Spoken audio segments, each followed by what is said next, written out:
Здравствуйте. На телеканале «Новый век» программа «Вызов 112» в студии Алия Хайрудинова. И сегодня мы расскажем об убийстве мужчины в квартире дома по улице Амирхана. Тело потерпевшего было обнаружено его дочерью, которая пришла навестить отца, поскольку тот долго не выходил на связь. Под подозрением его сын. Ему избрали меру пресечения. Один насиловал дочь на протяжении 4 месяцев, другой домогался до приемных детей. Вознакаево и Нижнекамске вынесли приговоры нерадивым родителям. А также подробности смертельного наезда в Казани. Резко на асфальт сразу передо мной, елки. 87-летний пенсионер вышел на проезжую часть прямо перед автомобилем. Об этом и не только в ближайшие 10 минут. Зарезал отца, завернул его тело в ковер и спрятал под кроватью. Новосавиновский районный суд Казани избрал меру пресечения в отношении 31-летнего мужчины. По данным следствия, он убил папу в порыве ссоры и, спрятав тело в квартире, убежал. Тревогу забила дочь убитого. Она была обеспокоена тем, что отец не выходит на связь. Когда пришла к нему домой, застала жуткую картину. Из зала суда Айрат Назипов.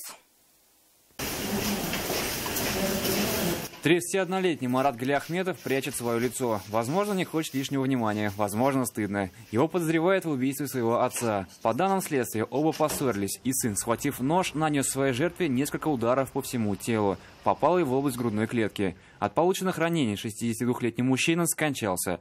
Вместо того, чтобы сдаться полиции, нападавший завернул тело в ковер и спрятал под кроватью, а затем покинул квартиру. О преступлении стало известно лишь через 4 дня. Тело потерпевшего было обнаружено его дочерью, которая пришла навестить отца, поскольку тот долго не выходил на связь. В ходе грамотно спланированных следственных действий и оперативно-розыскных мероприятий по подозрению в совершении данного преступления был задержан 31-летний сын потерпевшего. Задержанный полностью признал вину. В отношении него возбудили уголовное дело по статье «Убийство». Сегодня его доставили в суд для избрания меры пресечения. На заседании выяснилось, что он уже привлекался к уголовной ответственности по статье «Незаконное приобретение и хранение наркотических средств». Следствие и прокуратура просила суд заключить подозреваемого под стражу. Адвокат настаивал на более мягкой мере пресечения. Такого же мнения придерживался и сам подозреваемый. Он заявил, что не планировал и не планирует скрываться от правосудия. Свое бегство с места преступления объяснил тем, что просто растерялся. В итоге суд отправил Марата Галиахметова под стражу на 1 месяц и 28 дней. За решеткой он пробудет как минимум до 9 ноября. Айрат Назипов, Константин Бушуев, «Вызов 112». Устала от издевательств и схватилась за нож. В Нижнекамске судят женщину, подозреваемую в убийстве мужа. Выпив спиртное, многодетная мать решилась на отчаянный шаг. Какое наказание грозит, опросит для нее обвинений, что сказала в зале суда сестра убитого, знает Вероника Гайнудинова.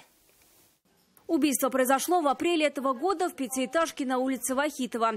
33-летняя женщина нанесла ножевое ранение своему супругу в область груди. Она пыталась оказать ему помощь до приезда медиков, но пострадавший скончался.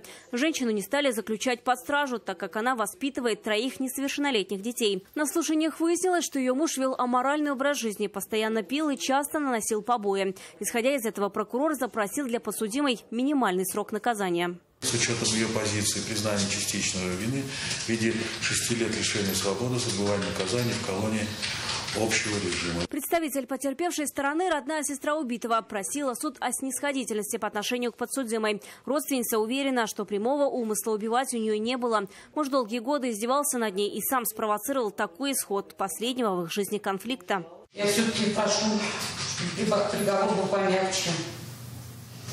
Все-таки 3 детей. Они без нее не смогут. Я вас очень прошу, пожалуйста.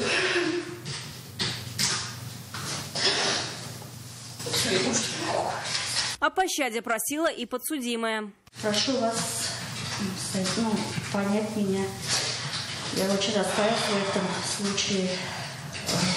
Как-то отнестись лояльно, с пониманием. Как бы вы поступили на мое место. Поймите, 3 детей. Дайте, пожалуйста, хотя бы 14 лет их воспитать. И так одна воспитывала. Они без меня вообще не смогут. Они даже спать не смогут без меня. Свое последнее слово женщина озвучит 30 сентября, а приговор услышит уже в следующем месяце. Вероника Гайнудинова, Вера Муратова, Рафаэль Ракипов. «Вызов 112». Нижнекамский городской суд вынес приговор 40-летнему мужчине, который на протяжении 4 месяцев насиловал свою 16-летнюю дочь. По материалам дела он злоупотреблял спиртным, вел себя агрессивно и совершал насилие в отношении девочки, пока супруги не было дома. Когда женщина узнала о действиях мужа, она сообщила об этом в полицию. Мужчина признан виновным в совершении 9 эпизодов преступлений, предусмотренных статьей 131 Уголовного кодекса Российской Федерации. Это изнасилование несовершеннолетней. Суд, согласившись с мнением государственного обвинителя, приговорил виновного к 20 годам лишения свободы с отбыванием наказания в колонии строгого режима.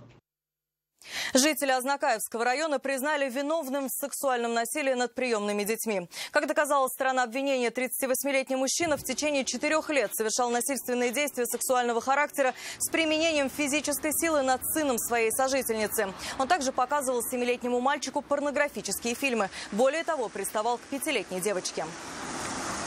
С 2017 по 2019 год он также совершал насильственные действия сексуального характера в отношении дочери своей сожительницы 2012 года рождения, которая при этом была им официально удочерена. Вину свою мужчина не признал. Суд приговорил мужчину к 14 годам лишения свободы с отбыванием наказания в колонии строгого режима. 87-летнего мужчину сбила Нива. Все произошло поздним вечером на улице Песочная. От полученных травм пожилой пешеход скончался на месте. Участок дороги не освещен, а на одежде пенсионера не было световозвращающих элементов. Впрочем, это лишь второстепенная причина наезда. Основной фактор поведения мужчины. Он, по рассказам сбившего его водителя, неожиданно вышел на дорогу прямо перед его машиной. Обо всем по порядку Салават Мухаммадулин. Шел по обочине и резко на асфальт сразу передо мной, елки. Я говорю, даже затормозить не успел. Поведение пожилого мужчины стало полной неожиданностью для водителя Нивы. Говорит, что пенсионер шел с вещами по обочине. Участок дороги не освещен, а на одежде пешехода не было световозвращающих элементов. Тем не менее, автомобилист увидел силуэт в темноте за мгновение до наезда. Посчитав, что пешеход пойдет по своему пути, водитель продолжил движение и даже не думал нажимать на педаль тормоза. Но по неизвестным причинам пенсионер вышел на проезжую часть прямо перед Нивой. В самый последний момент, получается, он вышел. Да, прям перед нами даже тормозить не успели. Если он, главное, если он заранее бы вышел, мы здесь тормозили. И вот он тут у меня выскочил, я шибанул, даже на тормоз не успел нажать. А он не шатался, он нормально шел? Или... Да я не заметил. Водитель и пассажир сразу же бросились к сбитому мужчине. Но признаков жизни он уже не подавал. Прибывшие на место медики лишь развели руками. Водитель автомобиля ВАЗ-2131 следует по улице Песочности, сторона автодороги М7, направление города Казани.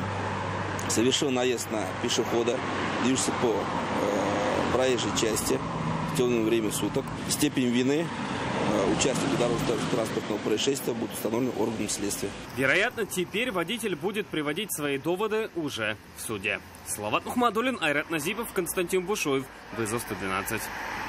Еще одного человека по похожему сценарию сбили на улице Большая Крыловка. 34-летний пешеход выжил, но был госпитализирован с диагнозом сотрясения головного мозга. Сбивший его водитель «Лады» отметил, что сильно пьяный мужчина бросился под его машину. До этого он поссорился с подругой. Татьяна Тимошенко продолжит. Целенаправленно он через забор перепрыгнул. Водитель «Лады» отметил, что у него даже не было времени избежать наезда. Максимум перестроиться с левого ряда в средний, но пьяный пешеход, прыгнув через забор, достал его и там, бросившись под машину. Все, он лег сразу, мы его не стали трогать. Ну, там товарищи его на остановке стояли, прибежали. И все. Мужчину госпитализировали в больницу, у него диагностировали сотрясение головного мозга. Позднее водитель выяснил, зачем пешеход выбежал на проезжую часть. Он, говорит, с кем-то поругался, что ли, или что-то? Или с подругой поругался, там, не поймешь. Они пьяную компанию есть. У вас скорость невысокая была? Не. Какая скорость у него была? 60-70, наверное. Степень вины водителя еще только предстоит установить. Татьяна Тимошенко, Айрат Назипов, Константин Бушуев. Вызов 112. Hyundai и Kia столкнулись вечером на Советской площади. По предварительным данным, водитель последний поворачивал с улицы Губкина на Космонавтов. Тогда и произошло столкновение. Пострадавших нет. Оба водителя намеревались отправиться в центр оформления ДТП. В Набережных Челнах сотрудники ГИБДД помогли женщине, которой стало плохо. О помощи их попросил водитель «Лады Гранта», сообщивший о состоянии своей жены. Старший лейтенант полиции Фазгави Галамдинов и рядовой Айдар Насыров сообщили о произошедшем в дежурную часть и оперативно сопроводили семейную пару в больницу. Женщина находилась в прединфарктном состоянии. Сейчас ее здоровью ничего не угрожает. Это все, о чем мы успели вам рассказать. В студии была Алия Хайрудинова. Увидимся и не бросайте вызов судьбе. Вдруг она его примет.